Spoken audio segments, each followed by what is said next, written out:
Hello, this is Redditbin, and welcome to GPC Season 6, Week 7, yes, it's Week 7, against Trev CL and the Atlanta Braviarys. We played Trev last season. We won due to him actually kind of choking a bit, which I probably didn't deserve to win that game, but he kind of he'll tell you all about it. Just ask, just be like, hey Trev, what happened last season? He'll let you know. But yeah, so this season, of course, he was a replacement coach for Pierre, who had to drop out, unfortunately. And so yeah, he's a tough opponent. We all know Trev. Trev is a great battler. So yeah, it was kind of a test this week, of course, with 3 games left. Me being in the second in the division, my goal was to win. Well, this game was really important because Trev was like right behind me at this point. So I was like, all right, this is a really important game. So I'm going to like bring my all in this one. So not like I don't bring my all every week, but you know what I mean. So anyway, without further ado, let's go into the battle because I really have to pee, and I am nowhere near a place I can do that, unless I want to risk being a registered sex offender, because apparently that's what happens in America when you pee in public. So, well, pee not in public, but you know what I mean. Anyway, let's change topic here. So first up, we have Weavile, and this is the first mon I put on the team because that absolutely destroys him. Of course, Victini, after you get a V create off, you know that it's not going to be able to take a pursuit, and it's going to be revenged pretty easily there. Of course, we got Tapu Bulu, which is weak to ice, Meloetta weak to dark, Zygarde, who dies to an ice shard, Nidoking, which dies to ice move, Swallow, which dies to ice move, and then you have Vikavolt, which doesn't really want to take a knockoff. And of course, his only real switch-ins were Mega Blastoise and Skarmory. Of course, Skarmory can really take this thing stuff all day. But then we got Mega Blastoise, who of course does not get any form of like recovery. So yeah, it's gonna be worn down quickly at that. So really, he just once Skarm went down, this thing just absolutely destroyed him. So yeah, that was the deal with that. Next up, we have Tapu Fini. Interesting set, actually. Spidef. With the Kibia Berry, with Hydro Pump, Nature's Madness, Taunt, and Fog. This is probably the most creative Fini set I've run all season. This thing was mainly made to be a check to Nidoking, because if you see on my team, I really have like no Nidoking switch-ins, except for Celesteela, which of course Nidoking gets fire coverage and Fire Blast, so we don't want to be dealing with that. So basically, Greg was here to kind of bait the Sludge Wave, and then this 52 in special attack with Hydro Pump is enough to OHKO it. So yeah, let's deal with that. Spidef also, alright, sorry about that.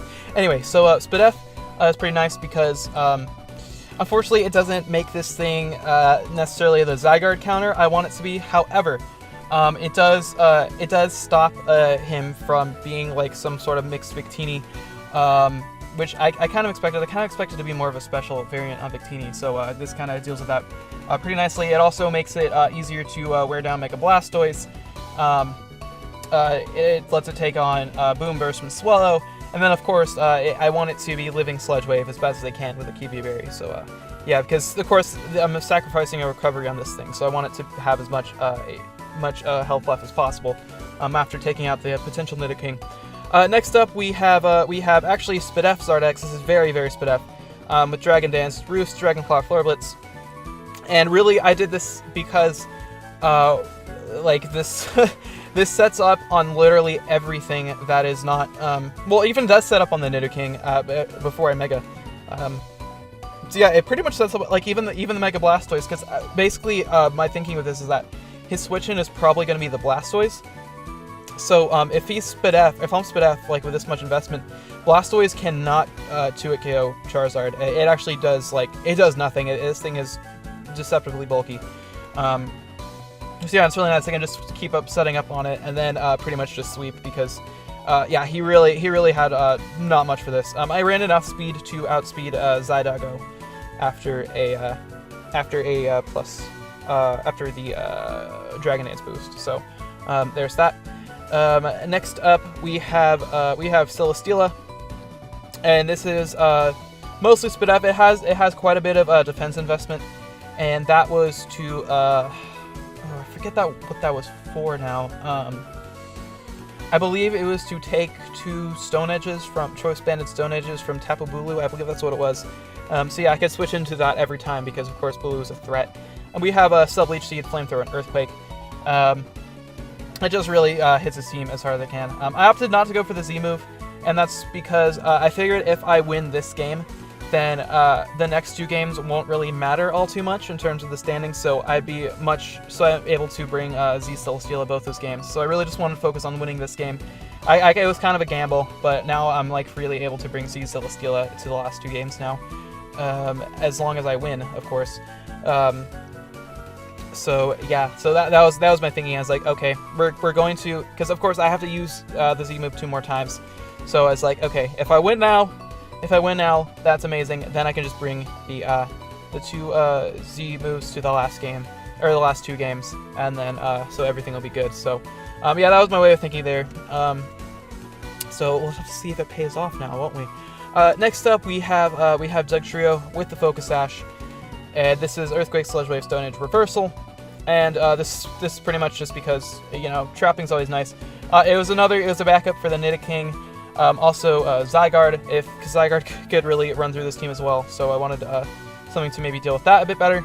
The Victini, of course, gets trapped in. And then we also have the Sludge Wave for the Bulu, which does a little over half to the Bulu. So yeah, that's pretty nice.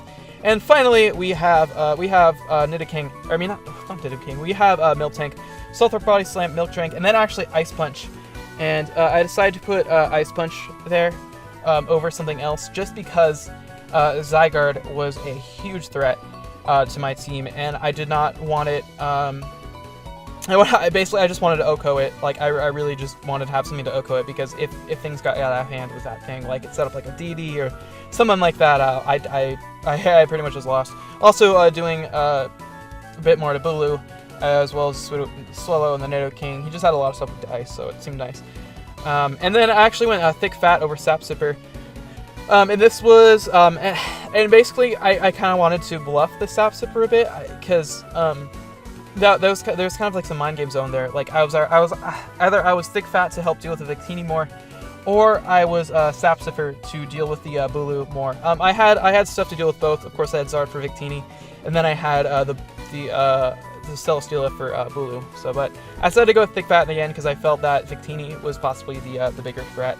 So yeah. So all right, that was a lot of team anal going on there.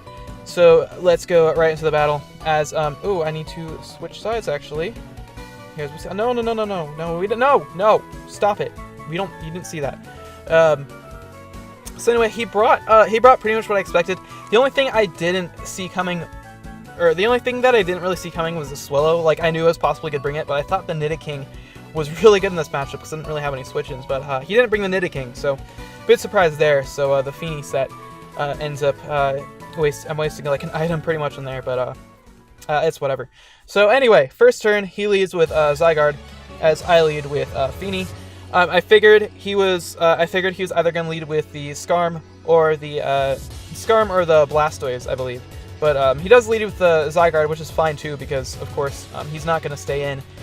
So I'm here just free to just go for the Nature's Madness, which he actually goes in the Skarmory. So immediately I knocked this Skarmory down to half, which is fantastic because of course, like I was talking about, Skarmory is really his only switch in for Weavile. So yeah, I'm just able to taunt this thing. So the Skarmory effectively is unable to pretty much do anything at the moment. So I'm just free to go for another Nature's Madness here, actually. And that's really nice. Unfortunately, though, he does get, of course, the Grassy Terrain, so he's going to heal up quite quickly. But I'm just going to go into Celesteela as he reveals his own Nature's Madness, which I was actually predicting this thing to be more of an offensive set.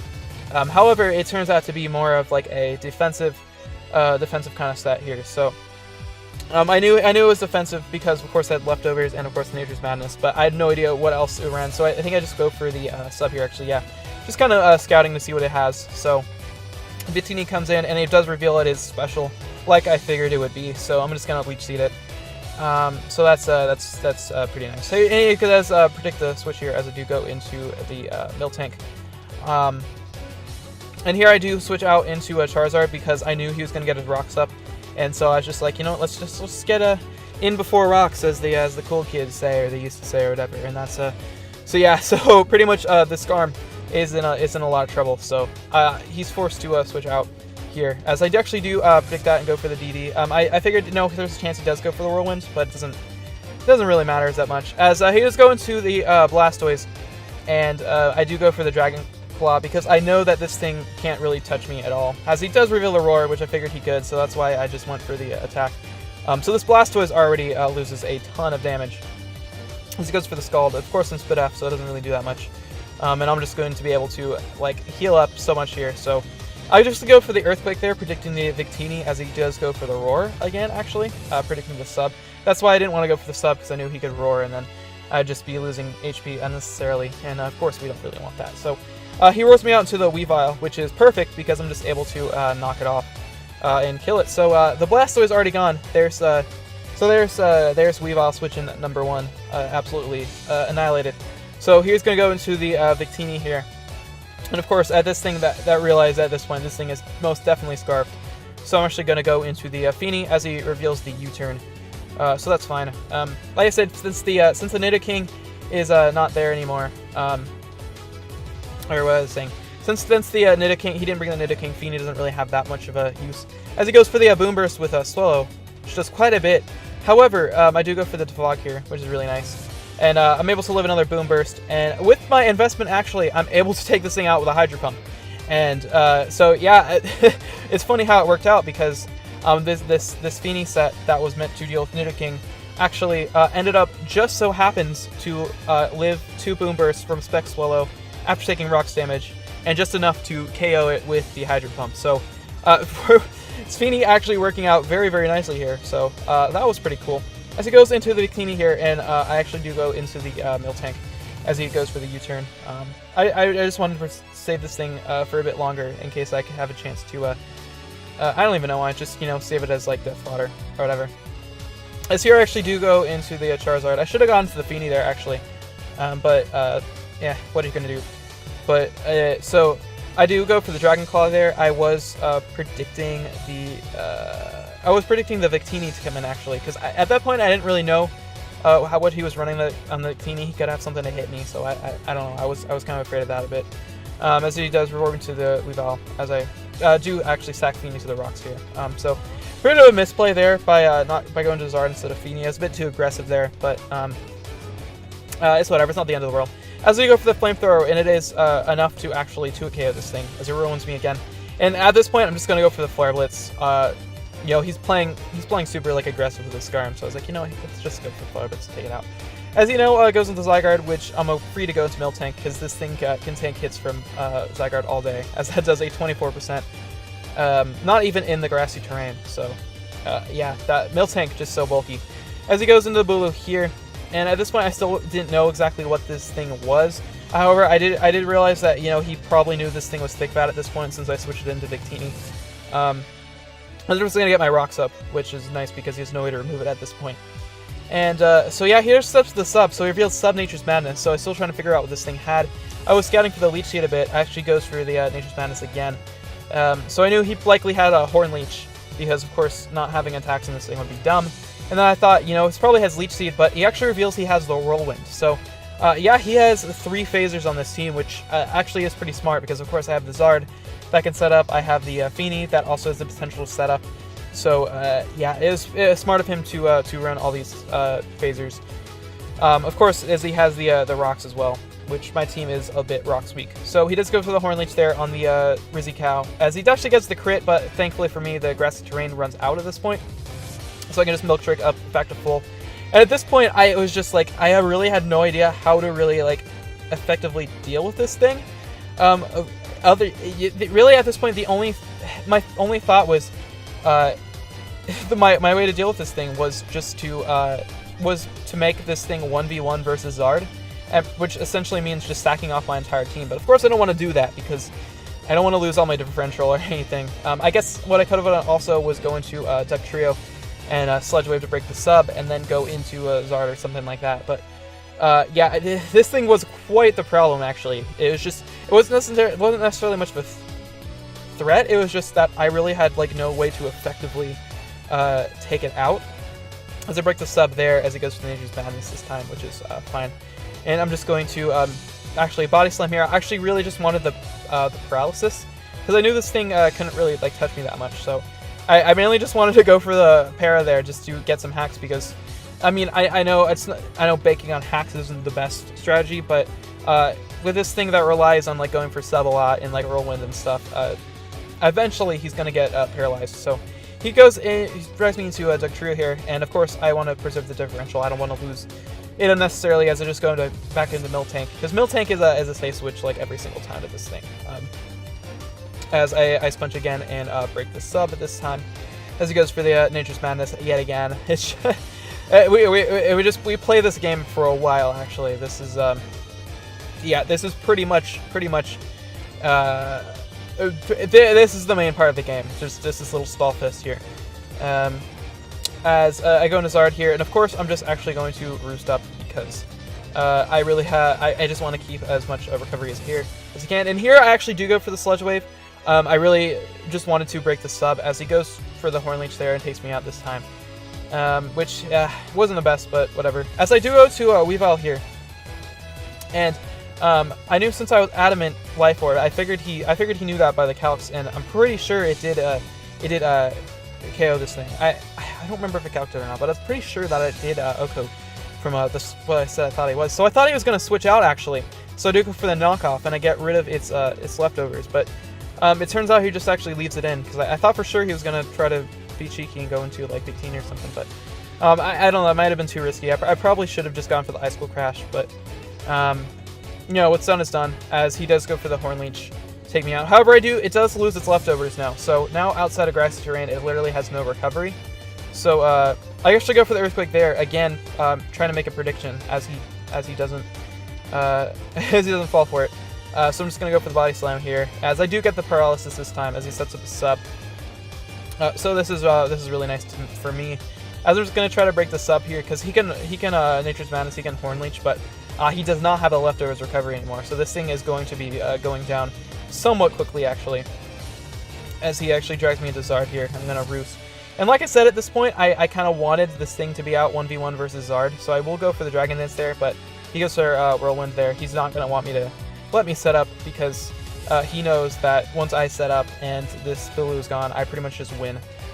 So I do go for the Milk Drink here, just keep myself as healthy as possible, as pretty much just waiting for him to get fully paralyzed. But I do go for the Body Slam here, actually, as he goes for the Whirlwind, which is I guess is okay. As I do go for the D-Dance here yet again, as he goes for the Whirlwind. And he actually does drag me into Celestial as I go back to Zard. I'm just going to Roost up here, actually, as he actually finally predicts that and he goes into Zygarde. And Hero is just like, okay, well, the Bulu is paralyzed, it dies to Rock Switching next. The Victini, of course, it was just more of, okay, if I switch Miltank, I'm not sure Miltank can take two because it was at like 50%. This was a bit of a misplay actually. I should have just gone into the Miltank at this point. But so pretty much my only play here was just to sack Zard pretty much to the Zygarde, and then just hope that yeah, pretty much just hope that the Victini did not have Focus Blast.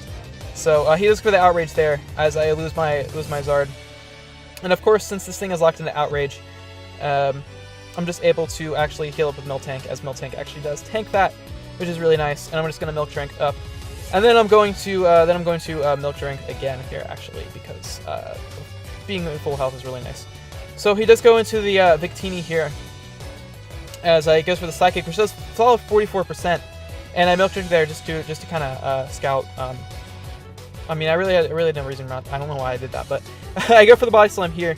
And pretty much I'm just going to have to continue hoping, just praying and hoping he does not get the Spadef drop so I can heal myself enough to get 2 more Body Slams off.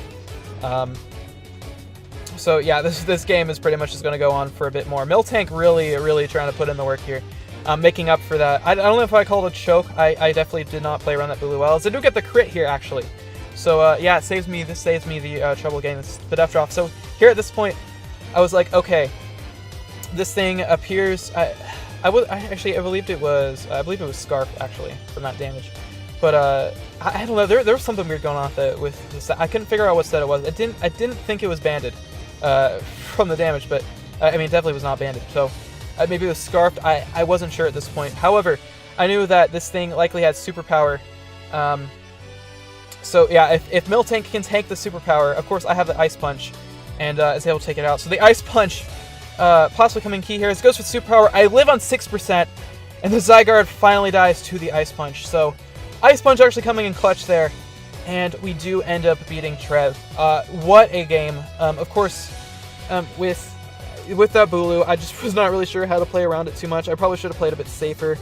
Maybe I don't know, because I don't really know what I was afraid of too much with the Victini exactly, because I knew it was special. I knew my Zard was special. I could probably live stuff. I don't even know what I was too afraid of with that thing at that point. But anyway, ended up working out at the end. So yeah, Miltank really coming in clutch. The Rizzy cow just unbelievable, coming in there getting 3 kills. More than I think Miltank has ever dreamed of doing, a 6-point mon. But yeah, so I hope you all enjoyed. I'm now looking really good as far as playoffs are concerned. So if all goes well, we should see myself in the playoffs, and yeah, it'll be all great. So yeah, thank you so much for watching yet again. This has been Redithin, and I will see you in the next video. And goodbye.